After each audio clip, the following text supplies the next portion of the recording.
اور حضرت حسن بصری کے اسی دور میں ایک نوجوان ایسا تھا کہ جو بہت زیادہ گناہ کرتا تھا، بہت زیادہ گناہ میں آمادہ تھا۔ گھر والے منع کرتے تھے لیکن باز نہیں آتا تھا۔ ہمارے یہاں بھی ایسے لوگ ہوتے ہیں کہ گھر میں بگڑ جاتے ہیں اور گھر والے انہیں لاکھ سمجھانے کی کوشش کرتے ہیں لیکن سمجھتے نہیں ہیں وہ لوگ۔ پھر جب انہیں توفیق ہوتی ہے تو پھر وہ گناہوں سے توبہ کرتے ہیں، اللہ رب العزت کی بارگاہ میں آتے ہیں۔ تو حضرت حسن بصری کے دور میں وہ نوجوان گناہ پہ گناہ کرتا تھا، گناہ پہ گناہ کرتا تھا۔ تو ایک دن ایسا ہوا کہ اس کی طبیعت خراب ہو گئی۔ اچھا، ہمارے نوجوان توبہ بھی تبھی کرتے ہیں جب کوئی مشکل آ جاتی ہے۔ جب کوئی مشکل آتی ہے تو فوراً توبہ کرتے ہیں، جب مشکل ٹل جاتی ہے تو پھر وہی گناہ پہ گناہ شروع ہو جاتے ہیں۔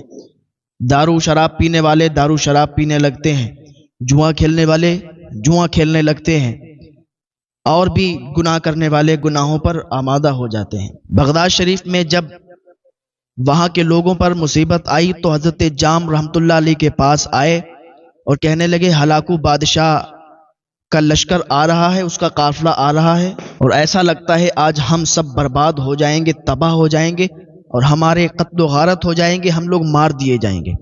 حضرت جام رحمۃ اللہ علیہ نے اپنا کاسا، اپنا کٹورا پلٹا تو پورے کے پورا بغداد چھپ گیا۔ پورا کا پورا بغداد ایک کاسے میں، کٹورے میں سما گیا۔ ہلاکو کا جو لشکر آیا ہوا تھا، ہلاکو کے جو لوگ آئے ہوئے تھے، بغداد کو ڈھونڈتے رہے لیکن بغداد نظر نہیں آیا۔ اللہ کے ولی کی طاقت یہ تھی کہ ایک کٹورے کے اندر پورا بغداد سما گیا، پورا بغداد انہوں نے کٹورے کے اندر لا دیا۔ وہ لوگ تلاش کرتے رہے لیکن انہیں نظر نہیں آیا۔ جب مصیبت آئی تھی تو جام رحمۃ اللہ علیہ کے پاس آئے تھے، جب مصیبت ٹل گئی تو پھر چلے گئے۔ جوا کھیلنے والا جوا کھیلنے لگا، شراب پینے والا شراب پینے لگا، زنا کرنے والا زنا کرنے لگا، چوری کرنے والا چوری کرنے لگا۔ سارے لوگ جو گناہ پر آمادہ تھے، جو گناہ کر رہے تھے، وہ گناہوں میں ملبس ہو گئے۔ ایک وقت پھر ایسا آیا کہ ہلاکو بادشاہ کے وہ کارندے، وہ اس کے سپاہی پھر آ گئے، اپنے ہاتھوں میں ننگی تلواریں لے کے بغداد کی طرف بڑھنے لگے۔ تو یہ لوگ پھر حضرت جام رحمۃ اللہ علیہ کے پاس آئے اور کہنے لگے کہ حضرت آج پھر وہ لوگ مارنے آ رہے ہیں، ہمیں بچا لیجئے۔ حضرت جام رحمۃ اللہ علیہ نے کٹورا پلٹا اور پھر بغداد کو کٹورے میں سما دیا۔ وہ لوگ ڈھونڈتے رہے اور ڈھونڈتے ڈھونڈتے ان کو جب نظر نہیں آیا تو ہلاکو بادشاہ کے پاس گئے، کہنے لگے کہ وہ بغداد ہی نظر نہیں آیا۔ ہلاکو بادشاہ کہنے لگا کہ ایسا کیسے ہو سکتا ہے کہ بغداد نظر نہیں آیا؟ تو ہلاکو بادشاہ نے 2 بار تو اپنی فوج کو بھیج دیا، دونوں بار فوج نے کیا کہا، ہمیں تو بغداد نظر نہیں آیا جو ہم ان لوگوں کو مارتے۔ تو اب اس بار ہلاکو نے کیا پلان بنایا کہ اس بار ہم جائیں گے۔ ابھی ادھر مصیبت آئی تھی تو جام رحمۃ اللہ علیہ کے پاس آئے تھے، جب مصیبت ٹل گئی تو پھر چلے گئے، پھر وہ گناہ پہ گناہ کرنے لگے۔ اب جب تیسری بار ہلاکو خود اپنی فوج کے ساتھ آ رہا تھا تو ان لوگوں کو پتا چلا کہ آج تو ہم لوگ مار دیے جائیں گے، قتل و غارت ہو جائے گا۔ پھر آ گئے کس کے پاس؟ حضرت جام رحمۃ اللہ علیہ کے پاس۔ آنے کے بعد حضرت جام کے پاس کہنے لگے حضور آج وہ لوگ پھر مارنے کے لیے آ رہے ہیں، آج ہمیں پھر بچا لیجئے۔ 2 بار تو آپ نے بچایا ہے، اس بار بھی بچا لیجئے۔ اگر آج نہیں بچے تو پھر وہ ہم لوگوں کو مار کے چلے جائیں گے اور ہماری گردنوں کو کاٹ دیں گے۔ حضرت جام رحمۃ اللہ علیہ نے اپنے کٹورے کو اٹھایا اور اپنے کٹورے کو پلٹنا چاہا۔ ابھی پلٹنا چاہ ہی رہے تھے کہ پلٹنے جا رہے تھے کہ آواز آئی، جام اب تم ایسا نہیں کرو گے، انہیں 2 بار بچایا ہے تم نے، 2 بار انہیں مہلت دی گئی ہے لیکن پھر بھی یہ باز نہیں آئے۔ پہلی بار تم نے بچایا، توبہ انہوں نے کی اور توبہ کر کے یہ سب نکل گئے، لیکن پھر کیا کیا، پھر یہ گناہ پر گناہ کرنے لگے، پھر گناہ میں آمادہ ہو گئے، گناہ میں ملبس ہو گئے۔ دوبارہ تم نے بچایا، پھر یہ گناہ کرنے لگے۔ جب تم بچا رہے تھے تب یہ توبہ کر کے تمہارے پاس آ جاتے، اور جب مصیبت ٹل جاتی تھی تو یہ چلے جاتے تھے، پھر گناہ کرتے تھے۔ آج پھر آئے ہیں اور آج مصیبت ٹل جائے گی تو پھر چلے جائیں گے، پھر گناہ پہ گناہ کرنے لگیں گے، اور پھر اگر مصیبت آئے گی پھر تمہارے پاس آئیں گے۔ تم کب تک ایسے کرتے رہو گے؟ کب تک اس طریقے سے تمہارا یہ چلتا رہے گا؟ کب تک ایسا کرتے رہو گے؟ حضرت جام نے اپنے کٹورے کو اٹھا لیا، نہیں پلٹا۔ کیا ہوا؟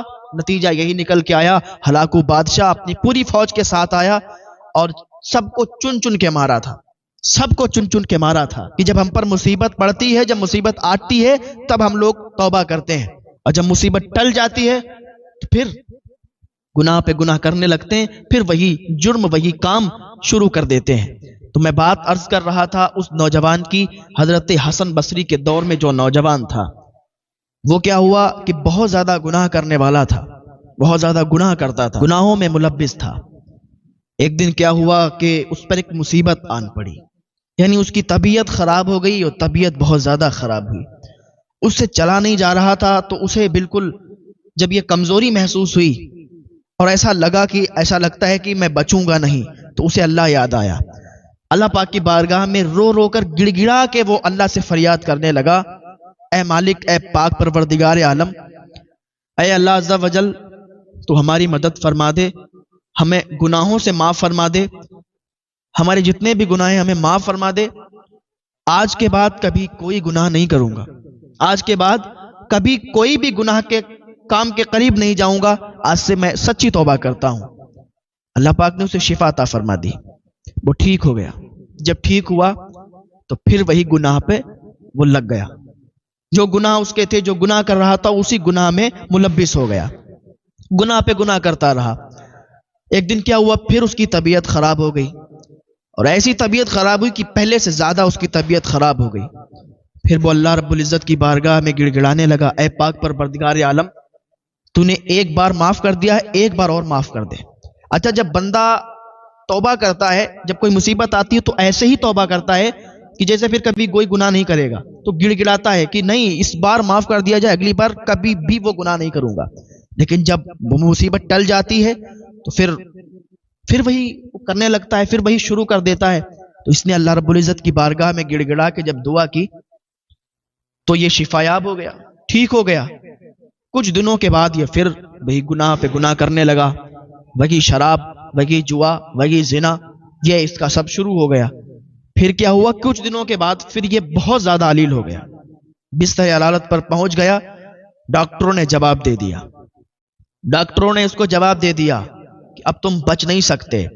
اس نے پھر اللہ رب العزت کی بارگاہ میں گڑ گڑا کے دعا کی، اے پاک پروردگار عالم، صرف ایک بار مجھے معاف فرما دے۔ اچھا، اللہ رب العزت چھوٹ بھی دیتا ہے، چھوٹ دیتا ہے، دیتا جاتا ہے، لیکن بندہ اگر اس پر کھرا نہیں اترتا پھر اس کا انجام برا ہوتا ہے۔ ہاں، اس نے دعا کی، اے پاک پروردگار عالم، ایک مرتبہ اور معاف فرما دے، کبھی بھی کوئی گناہ نہیں کروں گا، گناہ کے قریب نہیں جاؤں گا، دوسروں کو ہدایت کروں گا کہ اس گناہ سے بچو۔ اللہ رب العزت نے پھر سے شفا عطا فرما دی، 4 مرتبہ شفا عطا فرما دی، 4 مرتبہ یہ ٹھیک ہو گیا۔ جب چوتھے مرتبہ یہ ٹھیک ہوا پھر اس نے وہی گناہ شروع کر دیے، پھر یہ گناہگار ہو گیا، گناہ پہ گناہ کرنے لگا، پھر اس کی طبیعت خراب ہوئی، 5ویں مرتبہ اس کی طبیعت خراب ہوئی۔ اب اس نے اللہ رب العزت کی بارگاہ میں ہاتھ اٹھائے اور دعا مانگی، تو آواز آئی کہ اب تو ٹھیک نہیں ہوگا، تو اس دنیا سے جانے والا ہے، اب تجھے توبہ نصیب نہیں ہوگی، اب تجھے معاف نہیں کیا جائے گا۔ اب یہ اسی افسوس میں تھا کہ حضرت حسن بصری کے پاس اس کا بھائی گیا اور جانے کے بعد کہنے لگا کہ حضور، آپ اللہ کے نیک بندے ہیں، آپ ہمارے بھائی کے پاس چلیں اور اس سے توبہ کرائیں، اس کی توبہ اب مقبول نہیں ہے، وہ توبہ کرتا تھا، گناہ کرتا تھا، پھر توبہ کرتا تھا، پھر گناہ کرتا تھا۔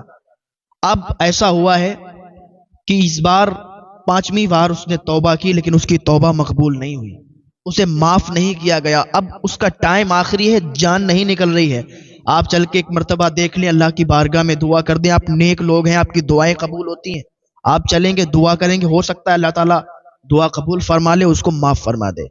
حضرت حسن بصری اپنے رفقا کو لیتے ہیں اور جاتے ہیں اس کے گھر پہ، جانے کے بعد اس کے پاس جا کے کہتے ہیں، اے شخص، اللہ کی بارگاہ میں دعا کر، توبہ کر۔ اس نے کہا، حضور، اب میں کتنی بھی توبہ کر لوں معاف نہیں کرا جاؤں گا۔ کہا، کیوں؟ کہا، میں نے ایک بار توبہ کی، اللہ نے معاف فرمایا، گناہ شروع کر دیے، پھر توبہ کی، مصیبت آئی، اللہ نے معاف فرما دیا، مصیبت ٹل گئی، پھر گناہ پہ گناہ شروع کر دیے۔ 4 مرتبہ توبہ کر چکا ہوں، اب 5ویں مرتبہ ہے۔ اب جب میں نے توبہ کے لیے ہاتھ اٹھائے، اللہ کی بارگاہ میں توبہ کی، تو پھر کیا ہوا؟ معاف نہیں کیا گیا، معاف نہیں کیا گیا۔ آواز آئی کہ اب تو معاف نہیں کیا جائے گا۔ تو حضرت حسن بصری اپنے رفقا سے کہتے ہیں کہ چلو بھائی چلو۔ حضرت حسن بصری چلے گئے تو اس نے اپنی ماں کو بلایا اور کہنے لگا ماں یہ دیکھو حسن بصری تھے، یہ اللہ کے بہت محبوب بندے ہیں، شاید کہ یہ میری طرف سے اللہ رب العزت سے نا امید ہو گئے ہیں اس لیے چلے گئے، لیکن ماں اللہ کی رحمت سے نا امید نہیں ہونا چاہیے۔ ماں 4 مرتبہ اللہ نے مجھے معاف فرمایا ہے، مجھے امید ہے اپنے رب سے، مجھے امید ہے اپنے رب کی ذات سے کہ وہ مجھے معاف فرما دے گا۔ ماں میری ایک شرط ہے۔ اس کی ماں نے کہا بیٹا کیا ہے؟ کہا ماں میں بہت گناہگار ہوں، میں نے توبہ اللہ رب العزت کی بارگاہ میں کر لی ہے۔ جب اس نے یہ الفاظ کیے تھے نا کہ اللہ رب العزت کی ذات سے مجھے امید ہے، اور جس کو اللہ تعالیٰ کی ذات سے امید ہوتی ہے تو پھر اللہ تعالیٰ اسے معاف فرما دیتا ہے، کیونکہ لا تقنطوا من رحمت اللہ، اللہ کی رحمت سے نا امید نہیں ہونا چاہیے۔ تو اسے امید تھی اللہ کی ذات سے کہ اللہ تعالیٰ اس بار بھی اسے معاف فرما دے گا۔ تو جب یہ الفاظ اس نے دہرائے تو اللہ تعالیٰ نے اسے معاف فرما دیا۔ جب معاف فرما دیا تو ماں سے کہنے لگا ماں جب میں مر جاؤں نا، جب میں مر جاؤں تو میرے گلے میں ایک موٹی رسی کا پھندا لانا، پھندا ڈال کے مجھے کڑھیلنا اور پھر اللہ کی بارگاہ میں دعا کر دینا، میرے لیے دعا کر دینا تاکہ میں بخش دیا جاؤں، تیری دعاؤں کے صدقے سے بخش دیا جاؤں۔ تو جب اس کا انتقال ہو گیا تو اس کی ماں موٹی رسی لائی اور رسی لا کے اسے جب کڑھیلنا چاہا تو گھر کی چاروں طرف کی دیواریں آواز کرنے لگیں اے خاتون تو اس کے گلے میں رسی نہ ڈال، اس کے گلے میں رسی نہ ڈال، بلکہ یہ اللہ کا محبوب بندہ ہے اور اللہ تعالیٰ نے اسے بخش دیا ہے، اللہ تعالیٰ نے اسے معاف فرما دیا ہے۔ آئیں تو صحیح اللہ کی بارگاہ میں، ہاں آپ نے بہت گناہ کر لیا، بہت گناہ گار ہیں، لیکن اگر ایک مرتبہ آپ اللہ کی بارگاہ میں آ کے سچے دل سے توبہ کر لیں گے اللہ تعالیٰ ایسے ہی معاف فرما دے گا جیسے آپ نے کبھی گناہ ہی نہیں کیے ہیں۔ آئیں اللہ کی بارگاہ میں، اللہ تعالیٰ معاف فرمانے والا ہے، اپنے بندوں سے کہتا ہے میرے بندو آؤ تو صحیح، توبہ قبول فرمانے والا میں ہوں، گناہوں کو معاف فرمانے والا میں ہوں، ارے تم مانگو تو صحیح، دینے والا میں ہوں۔ اللہ تعالیٰ کی بارگاہ میں جو بھی آتا ہے سچے دل سے تائب ہوتا ہے اللہ تعالیٰ اسے معاف فرما دیا کرتا ہے۔ تو کبھی بھی اللہ کی ذات سے نا امید مت